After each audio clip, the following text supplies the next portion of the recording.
Hey there, my name's Robin. I'm 36 years old. I'm a single mother to my beautiful son, Luke. I wasn't always a single mother as I was married to my husband, Gabe. Gabe and I ended up breaking up because he showed me his true colors, and I decided that Luke was my first priority and not my relationship. So I left him. Let me start from the beginning. I met Gabe through a dating app. I had always been a career-oriented person, so I never pursued any romantic relationships throughout my life. When I was finally at a place where I was comfortable with my career, I began to want a romantic relationship. So I got onto a few dating apps and I ended up finding Gabe. We had great chemistry right off the bat, so we set up a date within 2 days of swiping right on each other. Our date went amazingly well, so we went on at least 20 more before we made our relationship official. We dated for 3 years before deciding to get married. A year after we got married, we decided to start trying for children.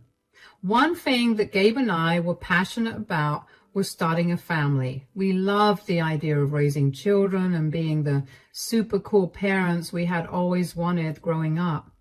I mean, we loved our parents, but they were strict with certain things that were usually harmless, and we wanted to give our kids the things we never got to have. When we started trying for children, we were very enthusiastic about it. We were excited, but that excitement slowly began to fade. We tried for 6 months and got no results. We did as much research as we could on how to increase the chances of me getting pregnant and tried them, but we still never saw any results. Pretty soon, our lives became consumed with trying to get pregnant. Every day, we would only talk about how wonderful it would be to have kids and what we planned to do with them. After trying for 2 years with no results, I finally broke down. I had tried my best to be strong and keep going, but the disappointment of not getting pregnant weighed on me too heavily. To comfort me, Gabe told me that we should get our fertility rates tested. We hadn't checked up until that point because I was adamant about nothing being wrong with either of us. I guess I was just terrified to find out what life would be like if one of us, especially me, ended up being infertile. I felt like Gabe would leave me, so I delayed it as much as I could. But eventually I knew that I needed to have some answers or I would lose my mind. So Gabe and I got tested, and within 2 weeks, I got the reports. Gabe was fine. I was infertile. I felt my heart shatter at that. I remember feeling very numb when I saw the results. I somehow managed to tell Gabe the news. Gabe, the doctor's report came back. Oh, what does it say? You're fine. It's me that's the problem. I'm infertile. Oh, darling. I'm so sorry. We've been through so much these last few years, and it was all because of me. It's true, though.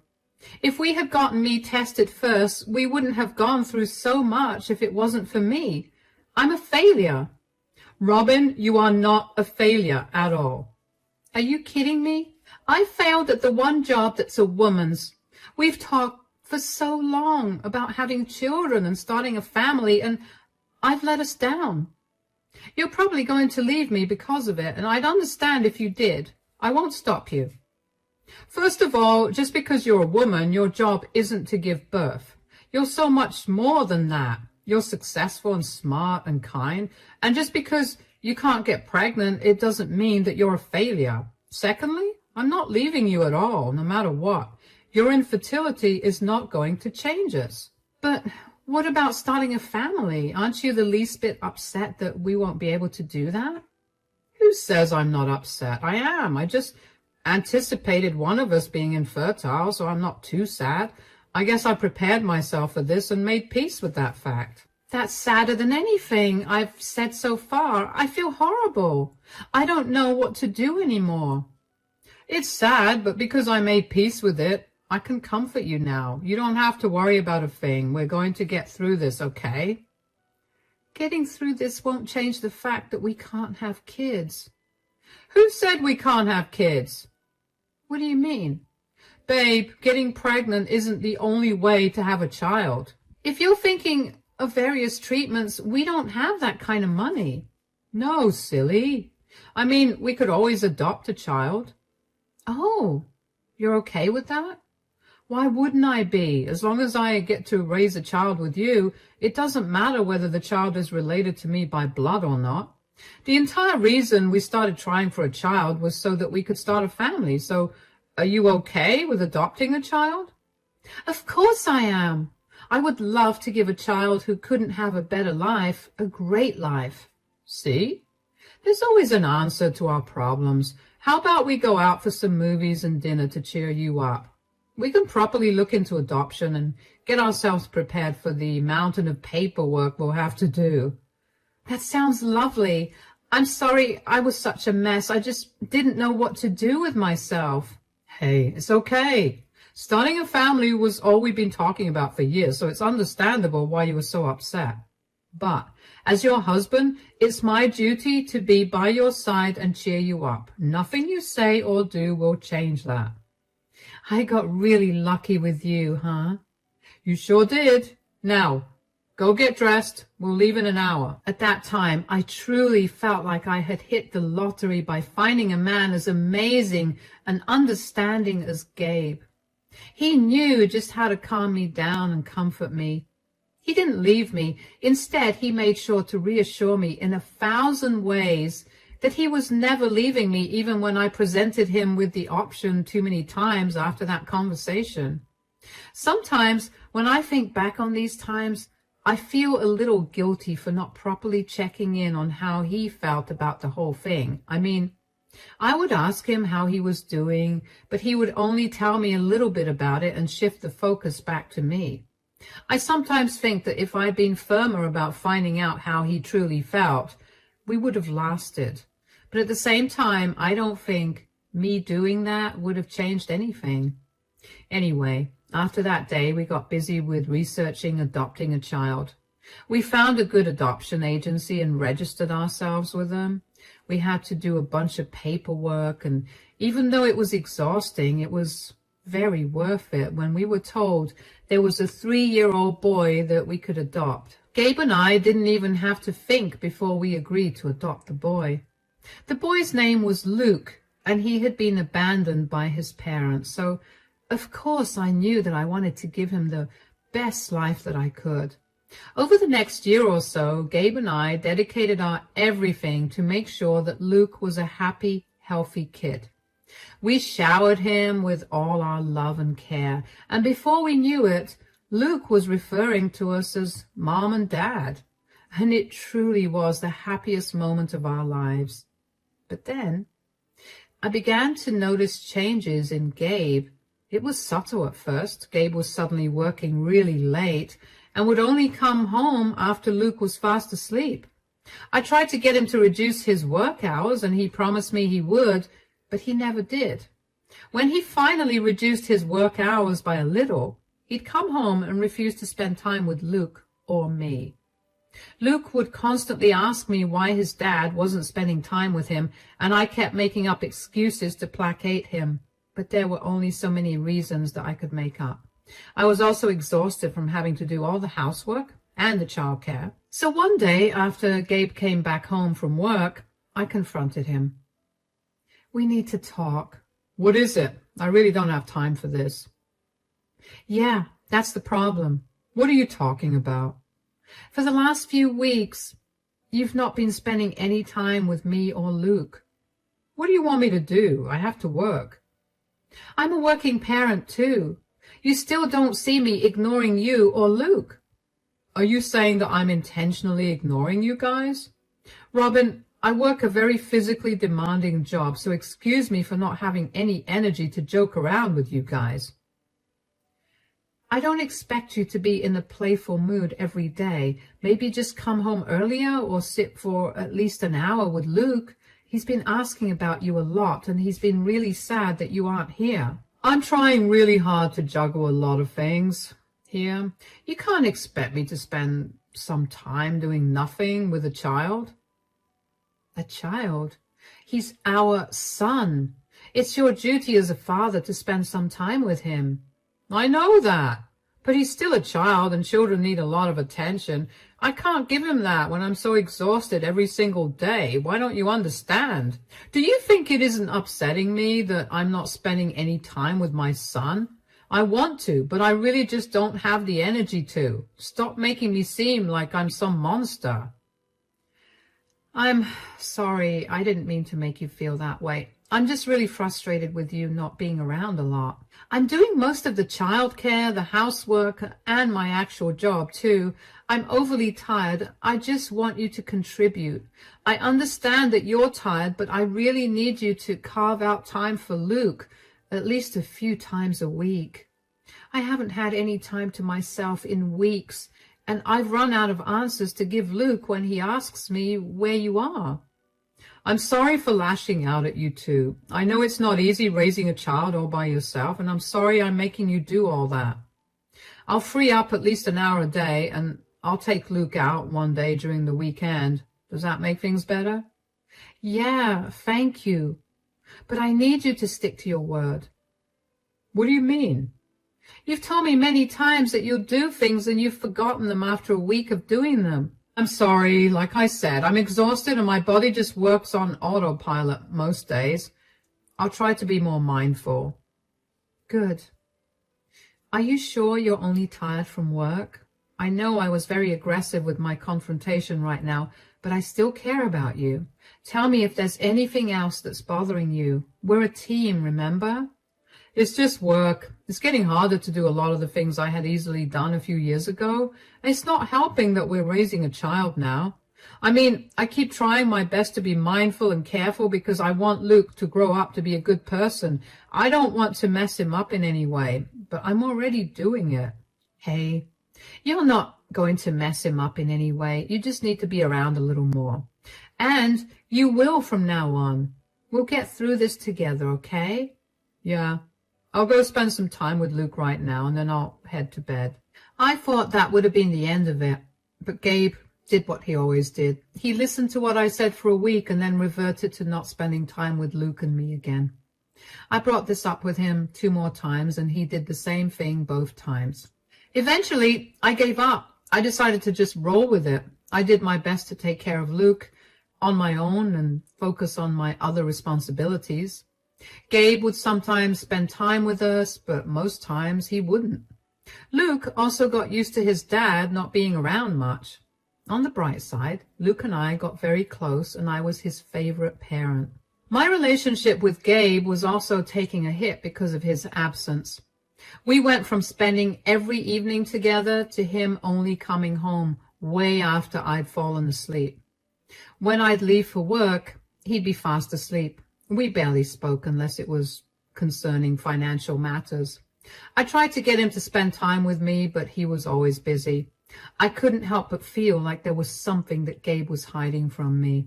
It was a gut feeling, but I couldn't quite place what the issue was. I couldn't even confront Gabe about it because he would not take my gut feeling seriously. One day, I had a terrible day at work, and when I got back home, I noticed Gabe's car in the driveway. I thought that day was going to be one of the days where he was in a good mood and that we'd get to spend some family time together. So I walked into the house, happy about it. I'm back home. Today was exhausting. In the living room. Oh, I just need to take a hot shower right now. And, oh, who's this? Robin, this is Leah. She's going to be the mother of my child. What? What do you mean? I've been seeing Leah for over a year now, and she got pregnant now, so I'm going to be living with her. Excuse me? You've been cheating on me? And this is how you choose to tell me? Would you rather I just walk out without having said anything? That would have been significantly better than this. You were right, Gabe. She is crazy. Why did you cheat on me, Gabe? What did I do to you for you to cheat on me? Isn't it obvious? You couldn't give me a kid of my own. Are you serious? What happened to you being understanding and wanting to stay by my side no matter what? What about Luke? Are you going to abandon him? Just like that? I tried my best to make peace with the fact that Luke was not my actual son, but I couldn't. It's just not the same as having my own child. Hold on. Is this the reason you've been ignoring Luke for the last 8 months, because you were busy getting another woman pregnant and planning to leave him? That's a crude way to put it, but technically, yes.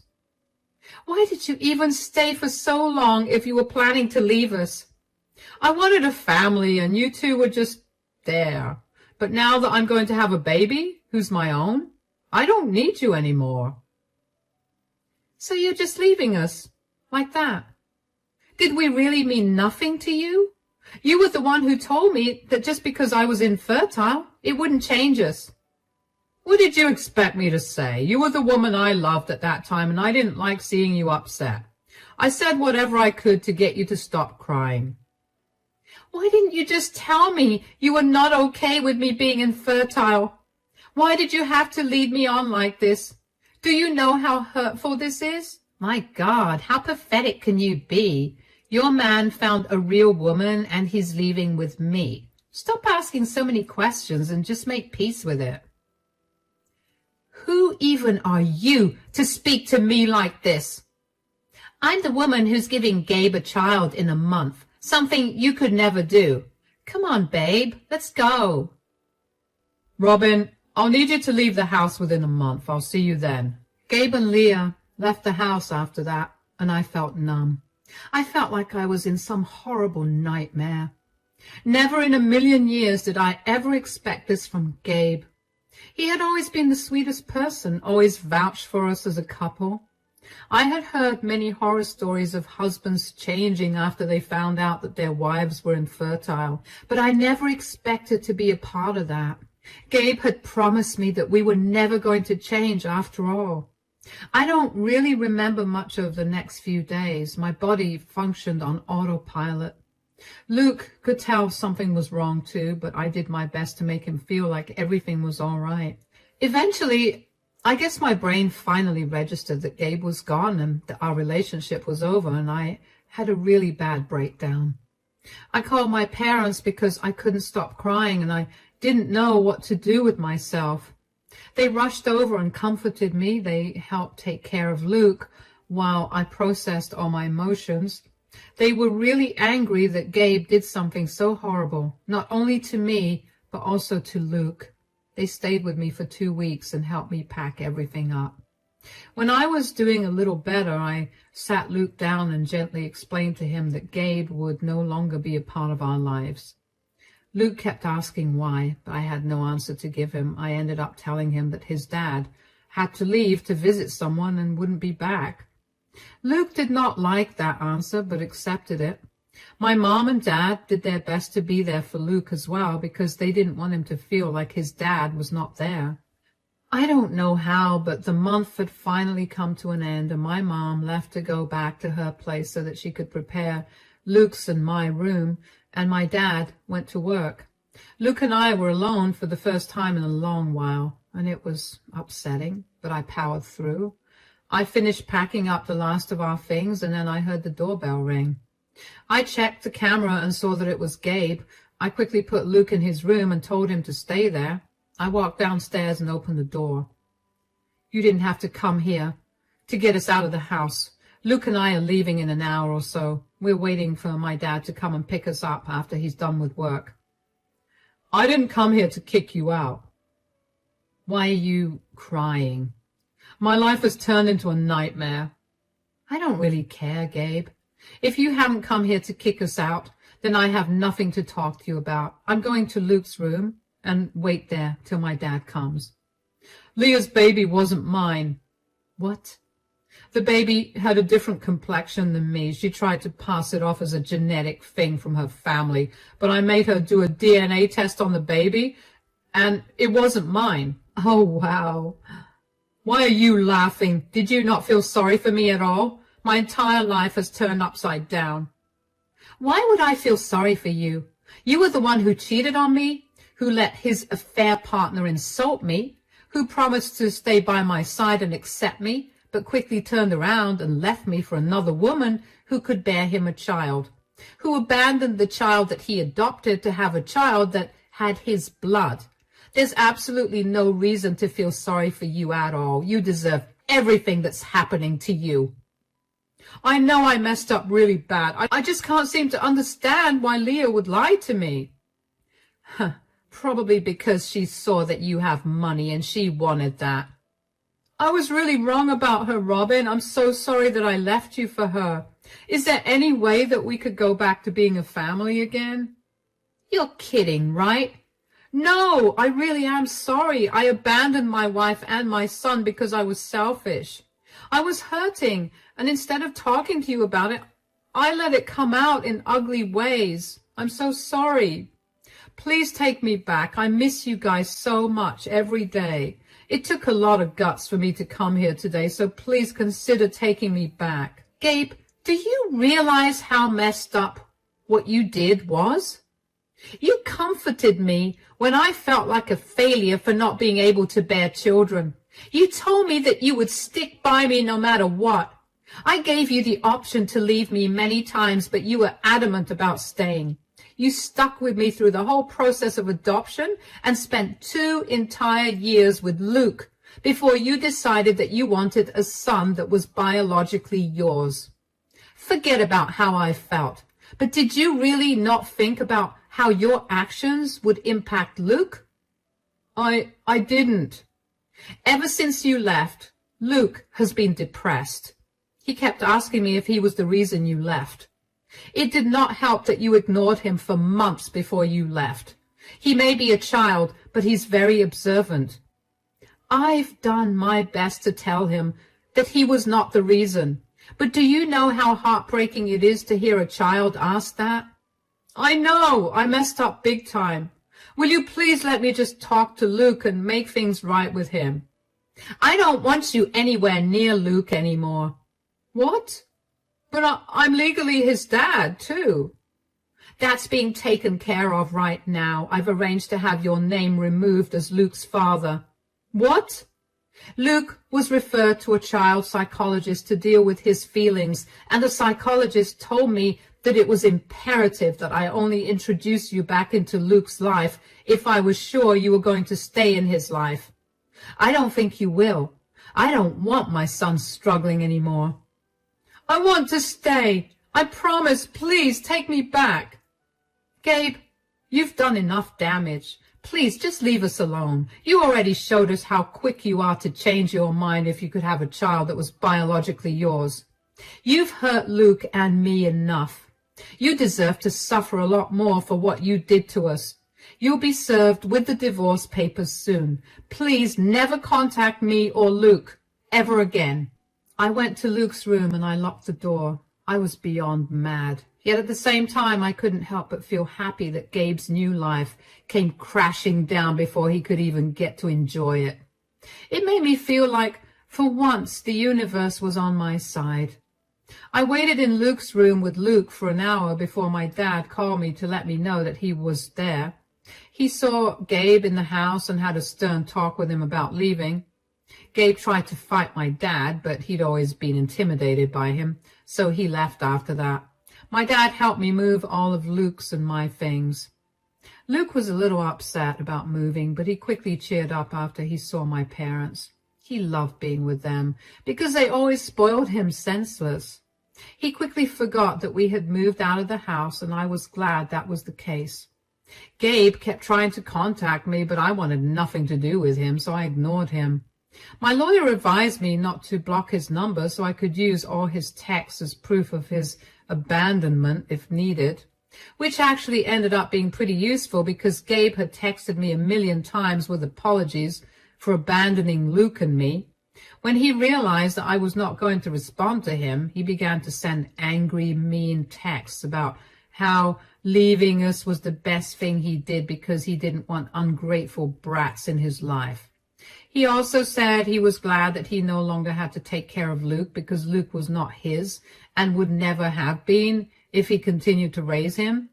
When it came time to decide the custody of Luke, I provided the evidence of all of Gabe's texts and let's just say that Gabe's lawyer did not like that one bit. Gabe ended up losing custody of Luke, and he was taken off as Luke's adoptive parent. It took over a year for the divorce to get finalized, but once it did, I immediately blocked Gabe. I got a lot of texts from Gabe's family calling me a horrible person for divorcing him and taking away his child from him. I didn't respond to those texts at first, but as more and more of those texts poured in, I realized that Gabe had not told any of them the reason for the divorce or what he'd done, so I put them all in a text group and told them about what Gabe had done. I showed them the text that he'd sent me in which he admitted to leaving me for another woman who could give him his own children, and then regretting it, along with the texts of him calling Luke and me all sorts of vile things. All of them apologized to me for everything they'd said and were horrified at what Gabe had done. Gabe's parents disowned him after that, and his siblings stopped all contact with him. Gabe then reached out to me via email to tell me off for exposing him, but it wasn't my fault that he lied to his family about what had actually happened. I only told them the truth when they started attacking me.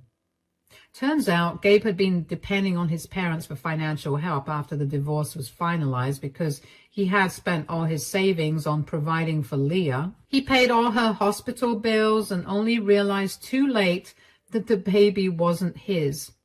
He then had to shell out more money to pay for his divorce lawyer.